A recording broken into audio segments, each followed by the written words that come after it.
It's fun because things are actually happening. Very different than most of the time when people get elected. And I will shut down the federal Department of Education, and we will move everything back to the state. Most of the time when people get elected, they claim all these things when they're running for president. Then they get into office and not much changes. Individualize education and do it with the love for their children. And in fact, a lot of what they campaigned on, they don't practice at all. Great example is the Obama administration. The Hope and Change website had to be changed because there was a bunch of stuff in there about whistleblowers. I don't think Mr. Snowden was a patriot. I called for a thorough review of our surveillance operations before Mr. Snowden made these leaks. My preference would have been for a lawful, orderly examination of these laws. Protecting whistleblowers, which they didn't do at all. It was one of the worst administrations for whistleblowers. Think you know Obama.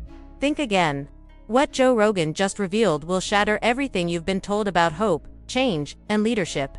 Watch till the end, because once you hear this, there's no going back. When Joe Rogan sets his sights on Barack Obama, it doesn't unfold like your average political critic. It's more like an unlicensed MMA bout in a Whole Foods parking lot. It's a full-contact sport where ideological fluff collides headfirst with unfiltered realism, and the results aren't pretty for the former president.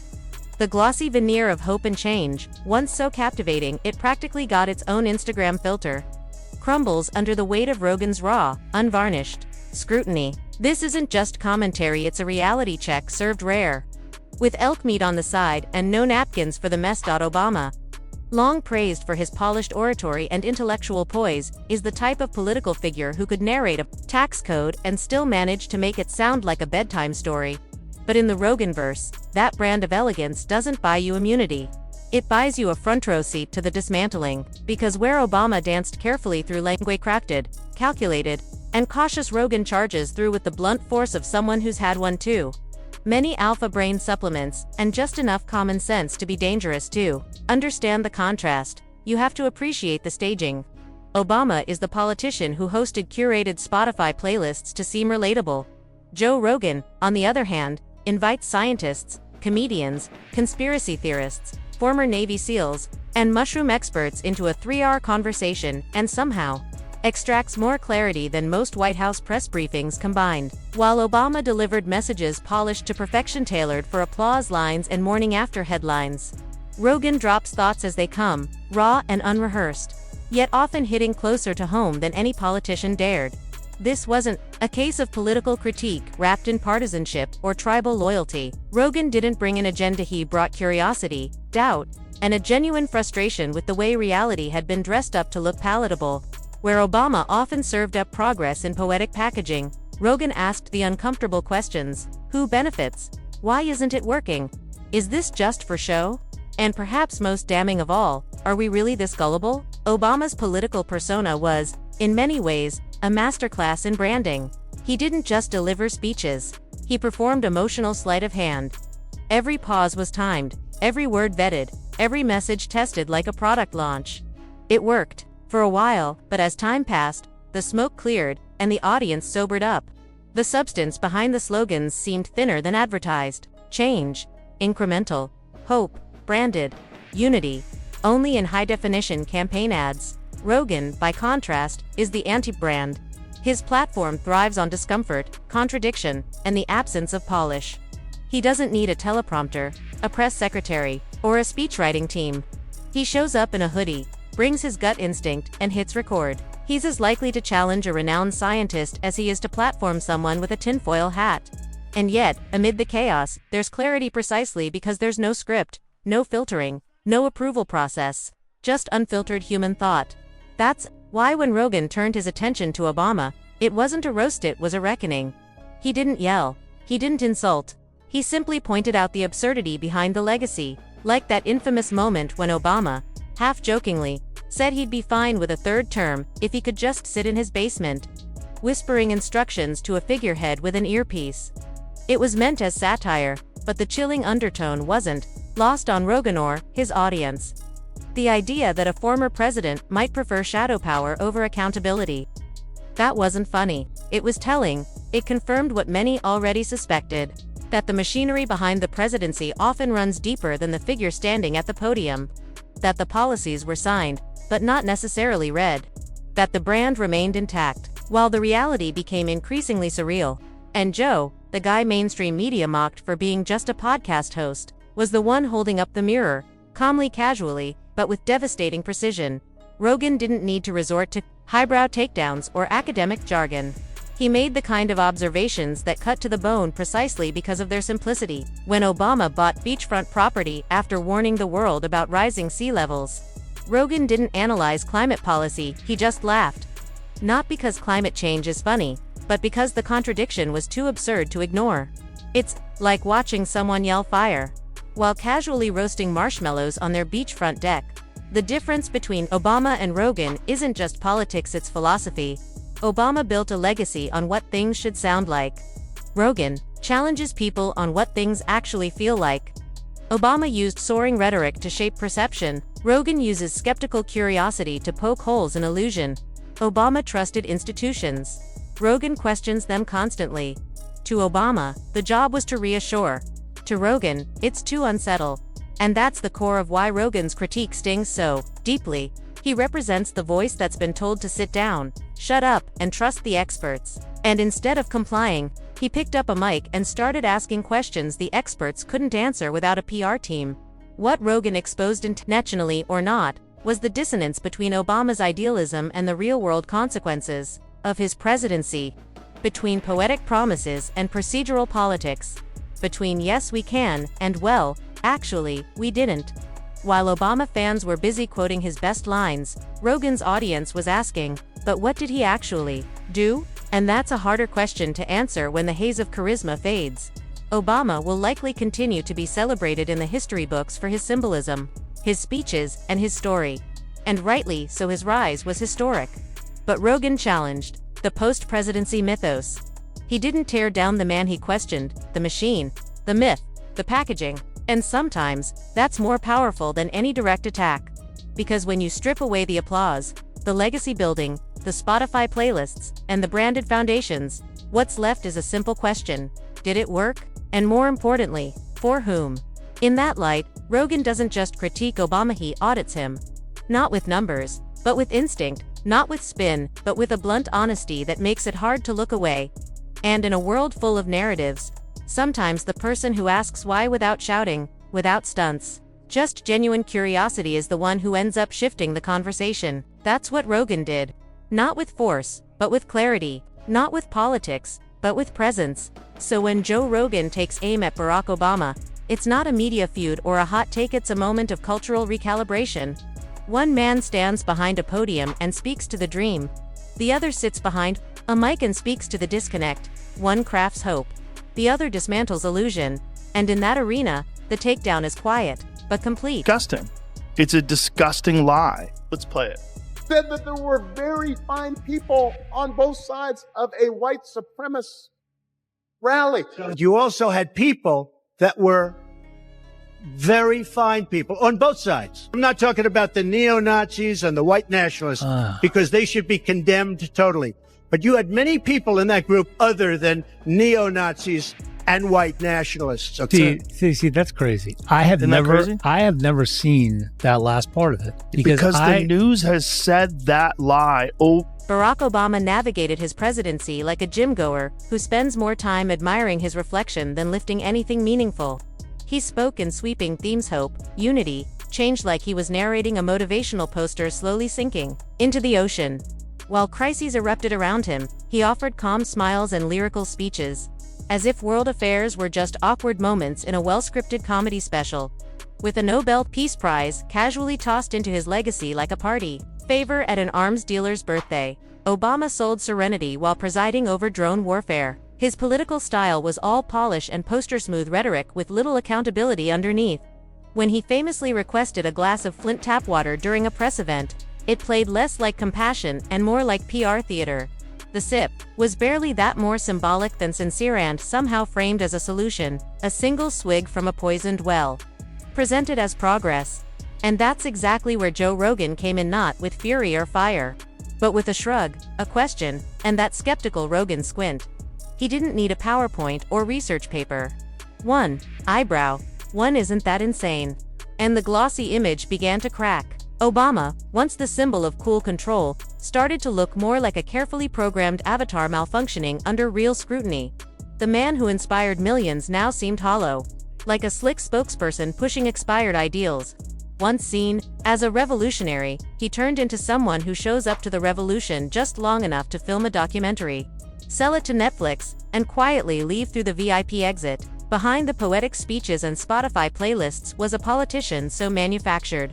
Even IKEA furniture might seem handcrafted by comparison. He could deliver an eloquent sermon on empathy and then order a drone strike before the applause died down. Peace, under his watch, was a branding tool technically correct but drenched in contradiction. Transparency became surveillance. Reform became bureaucracy. Progress became presentation. Rogan, with his trademark simplicity, tore through the illusion. No charts. No partisanship. Just clarity. If your healthcare system requires 3 logins, a decoder ring, and a YouTube tutorial to understand a bill, are we really fixing anything? He framed Obamacare not as reform, but as a bureaucratic escape room wrapped in feel-good language. And what of race? Obama, with a unique opportunity to truly address racial divides, instead offered polished platitudes and played to both sides, like a DJ juggling boomers and Gen Z. He'd drop beats for progressives, then moonwalk into fundraisers, hosted by the very banks that triggered the economic collapse. Even when critiquing Trump, Obama seemed more concerned with appearances than impact. He called out dangers, but then was photographed laughing alongside the very figures he once warned about, like a late-night host joking with the villain after the credits roll. Meanwhile, his post-presidency projects offer more irony than insight. As a Netflix producer, he now funds stories like Leave the World Behind, a thriller about societal collapse, racial mistrust, and technological failure. The narrative positions white characters as inherently suspicious, treating race as a plot device rather than a conversation. It reads less like a reflection of truth, and more like a lecture wrapped in Hollywood drama. Obama promised change but often settled for choreography. He sold dreams but governed with caution. What remains is not a legacy of transformation, but a highlight reel of moments, carefully edited and framed for maximum appeal. Once upon a time, Barack Obama stood on a stage at the 2004 DNC and declared that there was no white America or black America, just one united nation. It was powerful, it was poetic, and as it turns out, it was market-tested. Because unity, as it seems, doesn't scale well in modern politics. So over the years, the man who promised to bridge divides became surprisingly fluent in the language of division, adding kindling to the very fire he once vowed to extinguish. Meanwhile, Joe Rogan didn't show up with a resume full of policy credentials or a chorus of cable news pundits behind him. He showed up with a mic, a decent memory, and the audacity to say what a lot of people were quietly thinking while scrolling Twitter in electric cars, financed by optimism and tax credits. Rogan didn't need data visualization or legacy media backing. All it took was plain speech, a raised eyebrow, and some well-placed skepticism to pull the curtain back. Obama, in contrast, was rolling out his second memoir like it was a Marvel sequel.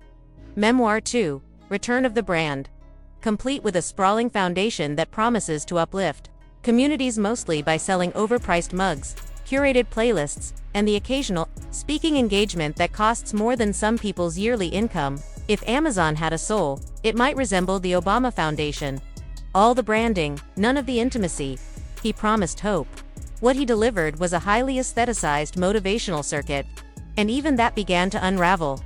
While warning about rising seas, he bought beachfront property because apparently the best way to keep an eye on climate change is from your oceanfront veranda. And let's not forget that moment. Obama roasting Trump at a White House Correspondents' Dinner. A smirking jab. "I'll be one thing you'll never be, President."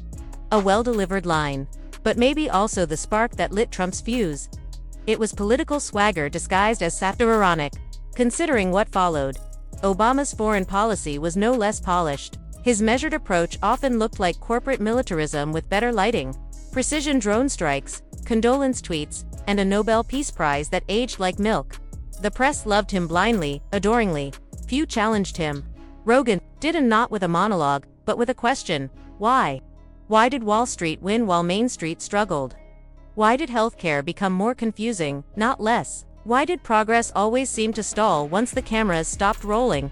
Obama could quote soul singers and pass corporate legislation in the same breath. To him, image was everything, substance optional. Rogan. He didn't care how smooth your speech was. He cared whether your policies helped the average person who can't afford to miss a day of work, much less navigate a healthcare system designed like a bureaucratic labyrinth. And then there was Libya. A limited action, Obama called it. Limited in name, unlimited in aftermath. That speech calculated triggered chaos while media outlets applauded his composure. But composure isn't policy, it's packaging. And under the Obama administration, the surveillance state bloated into something Orwell could have sketched in a nightmare: mass data collection, digital backdoors, and silence dressed as dignity. Still, he gives speeches like a documentary. Narrator, cool, reflective, detached. A dad voice for democracy, gently scolding the nation from afar. Meanwhile, the country limps through a decade of missed chances and managed decline. Even now, Obama tweets about international human rights, with well-practiced gravitas, celebrating heroes in Iran while ignoring slaughtered civilians in Israel. The silence isn't accidental, it's calculated. Rogan sees through the curated humility. He sees a man who traded revolution for relevance, now doubling as America's life coach on Netflix. Obama became the system's most eloquent spokesperson, deliver TED Talks while surrounded by the very donors and decision-makers who benefit from the status quo. He sips from artisan mugs and speaks of equity while cashing checks from the inequity industry. Rogan isn't swayed.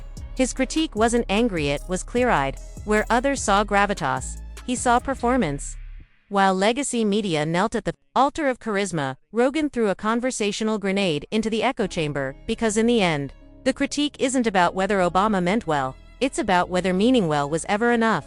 While Barack Obama was busy curating Spotify playlists to manufacture relatability, Joe Rogan was sitting down with astrophysicists, neuroscientists, stand-up comics, and flat earth truthers, all in the same weekend. Somehow made more sense in one episode than Obama did in 8 years of rehearsed State of the Union addresses. And then came that clip, Obama musing about a hypothetical third term. He joked about running things from his basement, whispering directions to a frontman wearing an earpiece while he lounged in sweatpants. It was pitched as humor. But like many jokes in politics, it landed a little too close to the truth. In hindsight, it didn't sound far-fetched, it sounded like a confession. We once believed Obama was steering the ship, now we know the pen that signed many executive orders wasn't even in his hand, it was likely a mechanical autopen power, it seems, wore a suit, but didn't always make the decisions. Today, Obama floats in and out of the public discourse, like a philosophical influencer, rarely grounded, always quotable. He speaks with the detachment of a tenured professor, who hasn't graded a paper in 15 years but still insists on lecturing. And while he dispenses polished reflections at university commencements and on premium podcast platforms, Joe Rogan cuts straight through the self-congratulation with something far more dangerous. Simple questions. He doesn't shout, he doesn't read from a teleprompter. He leans in and asks, if this guy was the answer, then what was the question? And the awkward silence that follows says everything a campaign slogan never could. Meanwhile, Michelle Obama continues to push content that somehow feels both polished and hollow. Even her podcast interviews, like one featuring Dr. Sharon Malone, better known as Eric Holder's wife, often come off as echoes of elite circles, wondering aloud why their cultural influence no longer commands the same attention. The frustration is palpable. But when fame is inherited through proximity instead of earned through perspective, the audience tends to tune out. At the end of the day, Barack Obama sold the world a brand: visionary, modern, transformational. Half of America bought it. The other half bought a hunting knife and tuned into Rogan. Joe didn't need to posture or pretend. He didn't need a $65 million book deal or a foundation with branded mugs. All he had to do was laugh, because sometimes, when the emperor is not only naked but also selling merch that celebrates his nudity, the only thing left to do is hold up a mirror. And Rogan held it up and filtered, and so honest that Obama's public persona likely flinched on contact. So while Obama continues his world tour of legacy maintenance, giving keynotes, no one requested, and hosting podcast episodes, few finish. Rogan dismantles the myth one conversation at a time, not with anger, with common sense sharpened by sarcasm. The Obama myth may still be alive, but Rogan buried the reality beneath an avalanche of unvarnished truth, one episode at a time.